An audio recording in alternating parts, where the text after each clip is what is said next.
Je vous assure que si j'étais supporter de Manchester United, j'allais en vouloir à Erik ten Hag toute ma vie.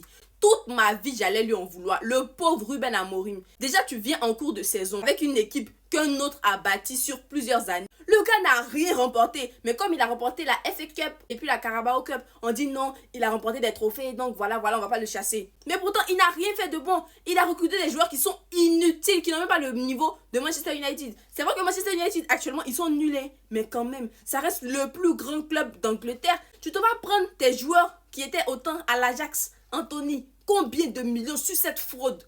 Sur cette fraude, il marque une fois chaque siècle. Ensuite, Højlund, il n'a même pas sa place à Manchester United. Lui, c'est le numéro 9 de Manchester United. Quand tu regardes Ruud van Nistelrooy, et tu regardes Van Persie, et tu regardes Højlund, et puis Zirkzee, tu as l'impression que tu es dans un rêve et tu as envie de te réveiller. Parce que c'est pas possible. À quel moment est-ce que tu as des joueurs sur le marché comme Osimhen, comme le petit de Porto, là, Samu Omorodion, qui est là? Mais non. Tu vas aller sur Zirkzee. Les joueurs qui sont quittés en Série A, ils n'ont aucune technique. Ils ne savent même pas faire les appels. Ils viennent être des titulaires à Manchester United.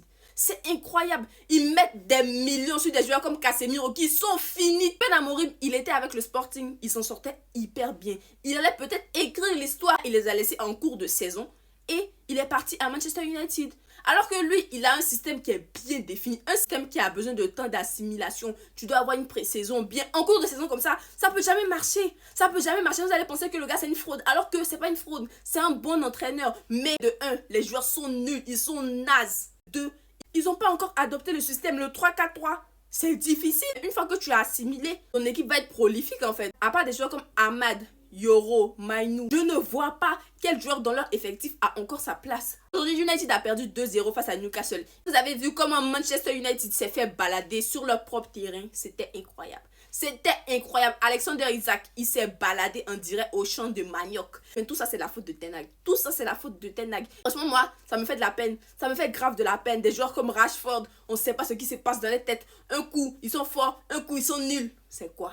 C'est quoi, franchement? En tout cas, à tous les supporters de Manchester United, là, bon courage à vous. Bon courage à vous, parce que moi, déjà, quand je regarde vos matchs, ça me donne tension. Je n'imagine pas si je les supportais, en fait. Mais peut-être qu'on aurait pu me retrouver. Bref, on espère que l'année 2025, de bonnes choses vont se passer.